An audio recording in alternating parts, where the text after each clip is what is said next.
Huh? Why are you two here? I don't remember sending you an invitation, did I?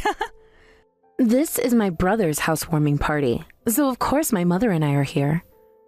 We don't need an invitation. We have every right to attend. Especially considering that we already spoke with him and everything about it. Oh, really? Well, just to remind you, this is also my house, okay? I really don't want uninvited guests just waltzing in here like they own the place. I mean, I was genuinely shocked when I saw you on the intercom screen. Regardless, my brother will welcome us warmly, so it's not really an issue, is it? There's nothing for you to worry about. Can we move past this now? What's with that tone of yours, acting all high and mighty like that?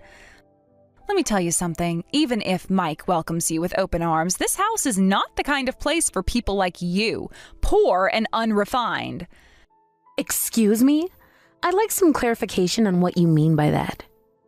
Just take a good look around. This house, this is what you'd call a mansion, right? It's not something you'll ever experience in your lifetime. Someone like you, who spends all day doing manual labor, wouldn't even dream of living in a place like this. Do you disagree? Whether this house is a mansion or not isn't the point. What matters is that this is my brother's home, so I have every reason to visit. I don't need to justify myself to you. Let me make something clear. Mike is an extraordinarily successful doctor. And then there's you. Compared to him, you're just a low-income, uneducated nobody. Honestly, with such a disparity between the two of you, it's as though the blood ties between you have been severed. What exactly are you trying to imply here? Are you saying something about our relationship as siblings? I'm saying that when there's this big a gap between siblings, it's only natural that the connection fades. In fact, I'd say the difference between Mike and you is so vast, it's like the two of you aren't even related anymore. I don't think it's up to you to decide something like that. Blood ties don't just vanish because you feel like they should. Oh, come on, don't take it so seriously. I was obviously joking, okay? It's just that people like you who live paycheck to paycheck don't seem to understand humor.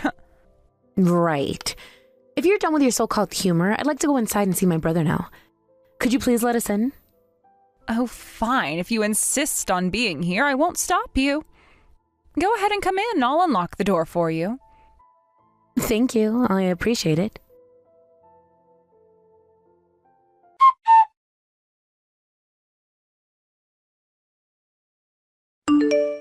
Sammy, what exactly is the meaning of this? Huh? What do you mean? This is our housewarming party, of course. We've prepared a lovely feast. Oh, but unfortunately, we don't have seats for the two of you, so please feel free to use the balcony. I see. So this is how you decided to treat us, by making such a petty gesture?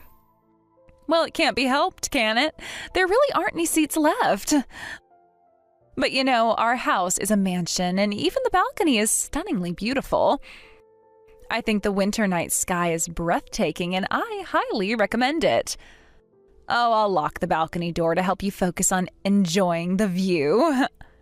That's fine, we'll just leave. Oh, is that so? Goodbye then. And once you've realized your place, please don't bother coming here ever again. By the way, what exactly are you going to tell Mike about why we left? Oh, I'll just come up with some excuse. Mike is head over heels in love with me and trusts me completely, so no matter what nonsense you two might spout, he'll never believe a word of it. I have no intention of spouting anything. I'm sure to Mike, you're a wonderful wife. It's not really my concern. Don't try and act tough just because you're bitter about the situation. It's honestly so pathetic. But whatever, our house is far away from yours, so we're unlikely to ever cross paths again. Sorry for making you come all the way from the countryside for nothing. Oh, and make sure to tell that filthy, shabby-looking mother of yours the same. Excuse me? Don't tell me you didn't understand what I said. Tell your filthy, obviously poor-looking mother the same thing. Take that comment back right now, and I'll let it slide. Everything up until this point I'll forget about if you retract that statement. Huh? What on earth are you suddenly saying? Why are you acting all high and mighty? Apologize and take back what you said. That's all it will take to resolve this. Why on earth would I apologize? Are you stupid? If I apologized to someone as lowly as you, my very soul would rot away. So you're refusing to apologize? Got it. Well then, don't say I didn't warn you. What could someone as lowly as you possibly do to someone like me? Someone who's clearly a winner in life. And while we're at it, why are you even talking to me so casually?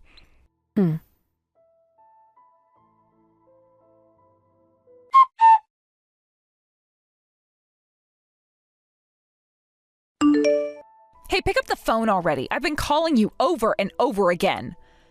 Oh, sorry. I didn't hear it ringing. The noise around here is kind of loud right now. Wait, what? 300 calls? That's insane.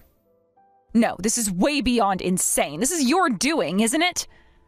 What exactly are you talking about? Don't play dumb. I'm talking about you smashing the front of the house with heavy machinery. I can see it plain as day from the balcony. And what's worse, you're using your phone while operating that thing? Well, when you put it that way, I guess you're right. All right then, I'll stop answering your calls. Wait, no, hold on. Okay, fine. Just stop with the heavy machinery already. And for the record, I'm sitting in the passenger seat right now. I'm not the one driving, so you can relax. Do you seriously think you can get away with something like this? This isn't some joke you can just laugh off. Oh, don't worry. I have no intention of treating this as a joke. What the? I don't even know what to say to that. What the hell is wrong with you?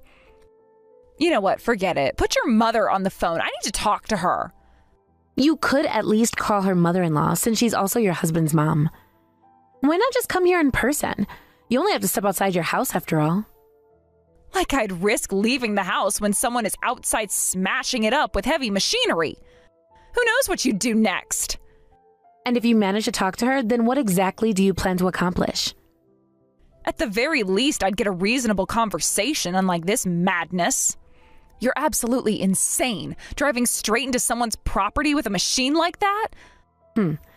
So I'm the one who's insane, huh? Of course you are. How could anyone think otherwise? Wait a minute.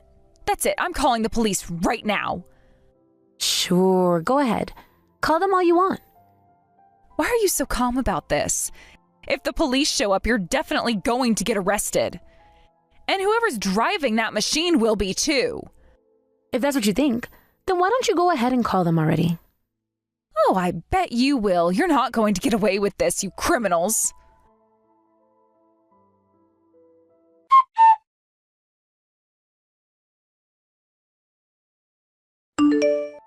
Looks like the police have arrived. Serves you right. I hope they slap handcuffs on you and drag you away. You'd better look forward to paying a hefty amount in damages and compensation.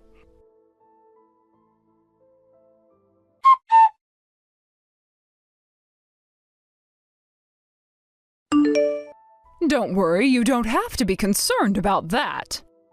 Huh? What? Who are you? I'm Mike's mother, which makes me your mother-in-law. I noticed messages from you on Bree's phone, so I decided to reply on her behalf. Oh, that's just perfect. It's better this way anyway, considering your daughter is about to be arrested by the police. Honestly, what kind of upbringing did you give her? She's completely out of her mind. As I said, there's no need to worry about her getting arrested. I'm currently explaining the situation to the police. What are you talking about? I mean that Bree won't be arrested, nor will she have to pay you any compensation or damages. That's all. What are you even saying right now? Are both of you insane? Honestly, I pity you two. Is this what happens when you're so poor you lose your mind? Wait, does that mean you're still in front of my house? Yes, actually I was the one driving the heavy machinery earlier. What? So you're the one responsible? I knew it. Both of you are completely insane. You know what? I'll report you to the police too. I'll call them right now. Before you do that, have you spoken to Mike yet? Of course not. Mike isn't even home right now. He left right after we ate the dinner I had prepared for our housewarming celebration. I have no idea where he went. Mike is here with us right now. What? Wait a minute. He is? And hold on. Why are the police leaving now? It seems they've finally understood the situation.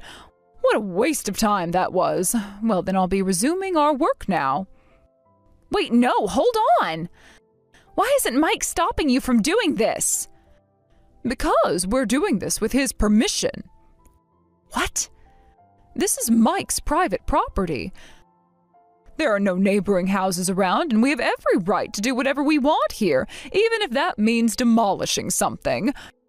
Nobody has the grounds to complain. I don't understand. Why would Mike give you permission for something like this? Do you even know how much effort he put into building this house? Oh, I'm sure Mike understands that perfectly well. That's probably why he wants to tear it down. What are you even saying? None of this makes any sense. Whatever, I'll just call Mike and confirm everything myself.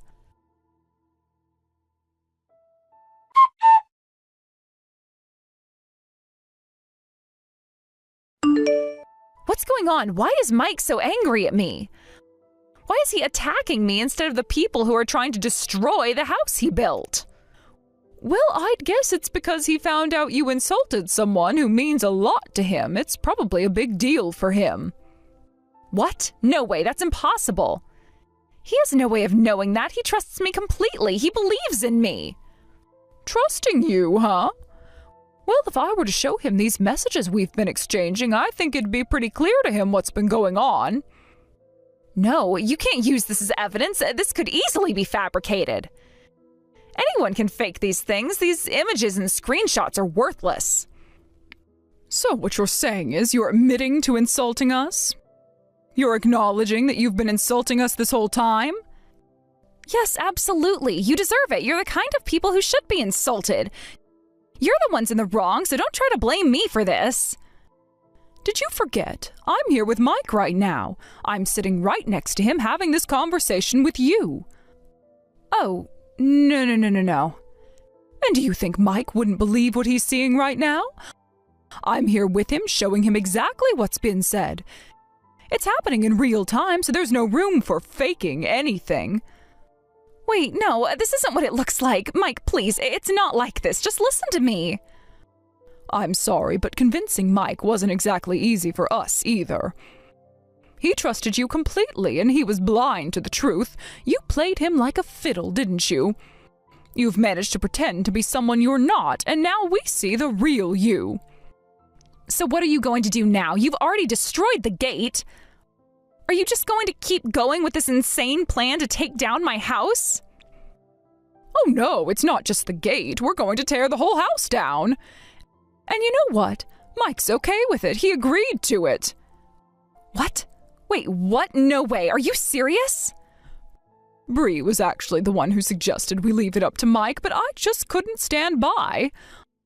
I couldn't let Mike stay with someone like you, someone who pretends to care about him while secretly insulting his family. Behind his back, you've been talking down on everyone, and I couldn't let that slide. What are you saying? How could you let this happen? Why are you doing this?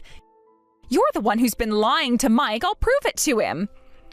He'll never believe what you're saying. Don't worry, I recorded everything. All your insults, I've got it all on tape. You won't get away with this. You recorded me? No, you can't be serious. I didn't stop there. I also told Mike that you only married him for his status, his wealth. That was your real intention all along, wasn't it? You wanted to climb the social ladder by being with him, and now it's all out in the open. No, that's not true. You can't prove that. You don't have any proof. I love Mike for who he is, I swear. Really? You're still going with that? Then what about David? That young guy, what's your excuse for that? Wait, what are you talking about? Who's David? Do you really think I didn't know about your affair? I've been keeping an eye on you for a while now. It didn't take much to figure out. But here's the thing, you've actually made it easier for me.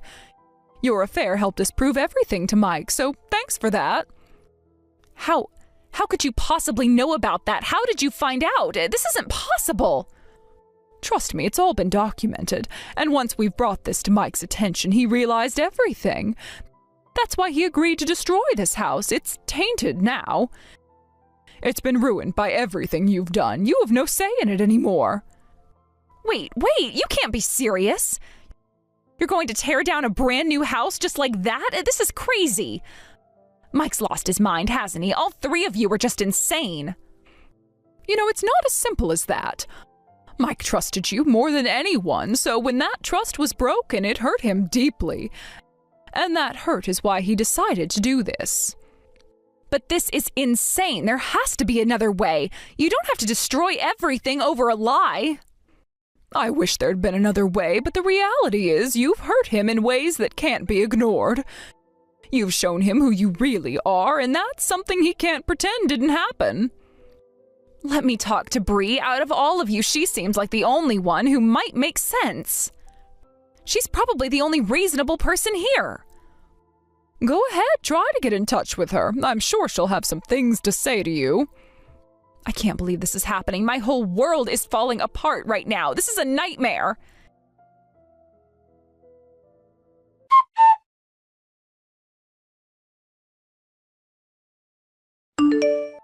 Hey, Bree, Oh?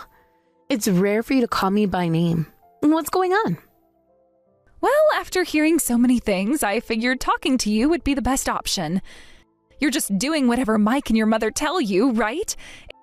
It's clear that they control you, and it's not like you're doing anything outside of that. No, it was me who arranged for the heavy machinery, and it was me who said we should destroy the house. Mike has money, and he doesn't even want to look at this house anymore.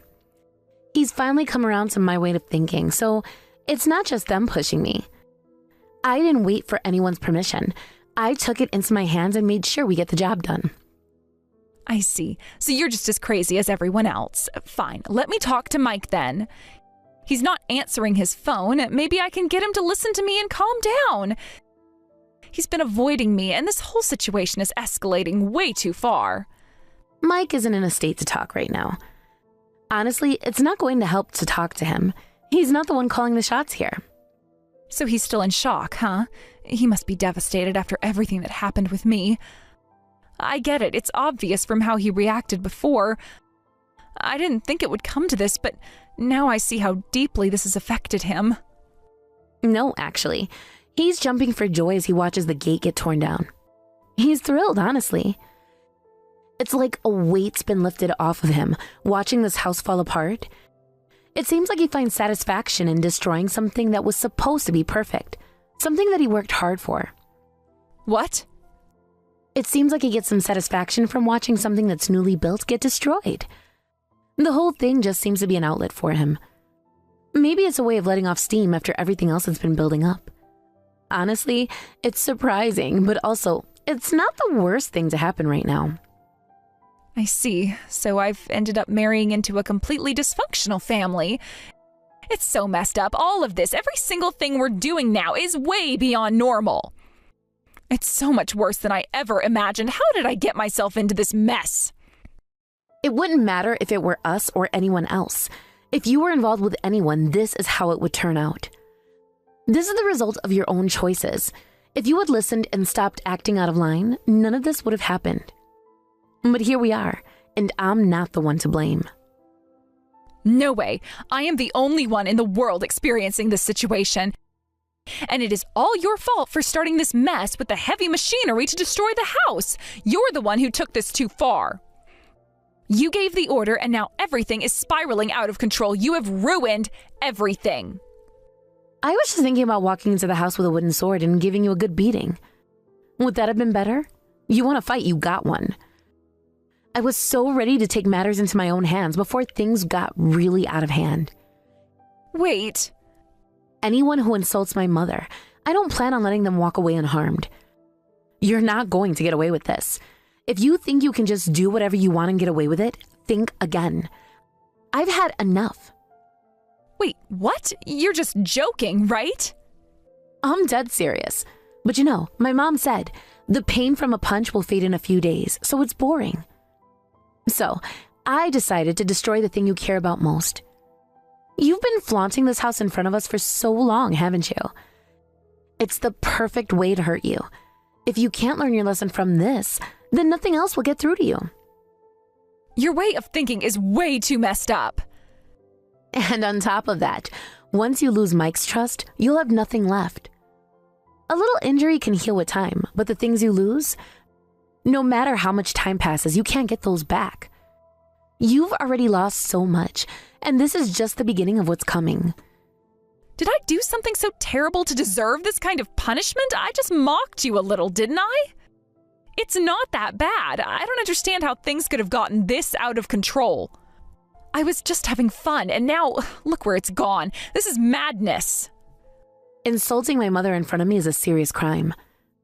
My mom raised me on her own, and I respect and appreciate her more than anyone else. Mike feels the same way. He owes everything to her. It was her earnings that helped him make something of himself. She worked so hard for us. Just thinking about it makes me want to cry. It's not just about what she's done for me, but for all of us. She's the reason we're here today. I get that you guys care about your mom, but honestly, she's really something else. That's exactly why I love her. When I went off the rails, my mom didn't get angry at me. Instead, she gave me a wooden sword as a gift. With that sword as my trademark, I became the leader of the local girls in our area. But I guess that's not important. It sounds crazy, but this was my reality. And it's still something I carry with me to this day. So, about that wooden sword you had earlier. Yes, it's the one my mom gave me. By the way, I never used it to hit anyone. I've always told myself I'll use it when I meet someone I can't forgive in life. If I come across someone who truly deserves it, I won't hesitate. I've been patient until now, but things are changing. You may just be the person who pushes me to that point. Does that mean I'm the one you're going to use it on? Where I'm from, nobody ever talked down to us. Mike's position kept me from doing anything until now, but I can't hold back anymore. You pushed me to this point, and now there's no going back. Wait, please, forgive me. Please don't hit me. You don't deserve to have the sacred wooden sword swung at you. I don't want to commit any unnecessary sins either. I want to avoid violence, but you've left me with no other choice. If you don't listen to reason, this is where we end up. I'm thankful you won't hit me, but when I married Mike, I quit my job. I don't have any savings, so how am I supposed to live from now on? What do you expect me to do? I've put everything on the line, and now I'm stuck. I don't know how I'm going to make it. How should I know? Why don't you try living the lowly life you've mocked for so long? Of course, someone like you probably can't handle it, though. You think you can just walk through life without consequences? This is the reality now. Deal with it. How much longer are you going to keep mocking me? Fine, I'll tell you. My dad is the president of a famous company. If I ask him, I can easily get rid of you. If your daughter is this much of a mess, then I guess your blood ties must be cut off automatically, huh? Don't you dare mock me. Oh, so that's how it's going to be? What did you do? What? What do you mean? Did you get locked out on the balcony? You know exactly what you did. You locked the door from behind, didn't you? Open it now. You're the one who said the lowlife should go to the balcony, right? Well, that's where you belong now, since you're about to become one.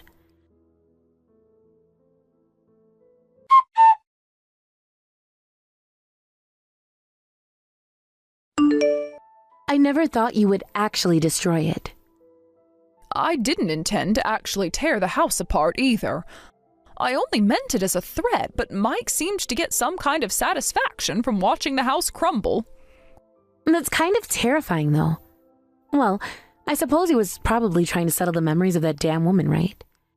Anyway, Mom, I really appreciate what you did this time. Why, I had a great time. It was nice to see you in your wild, reckless state again after so long. Well, as a mother, you're supposed to stop your daughter when she's out of control. I trust you. Sammy, too. She was out on the balcony in no time, wasn't she? Well, it wasn't exactly instant, After all, if anything went wrong, it could cost us. Right, and you haven't even used that wooden sword yet. You're really a kind-hearted person, so I'm not worried about you. I still think that's a bit of a stretch. I'm pretty dangerous, A lot like you, actually. No, you're normal. Mike seemed a little off, though, but he'll be fine. More importantly, what about you? How are things on your end? What do you mean? Are you talking about the marriage stuff? I've been in relationships too, you know. Oh, I see. But if you introduce some good-for-nothing guy, I'll make sure to cut him down with that wooden sword of mine, so you better be ready for that.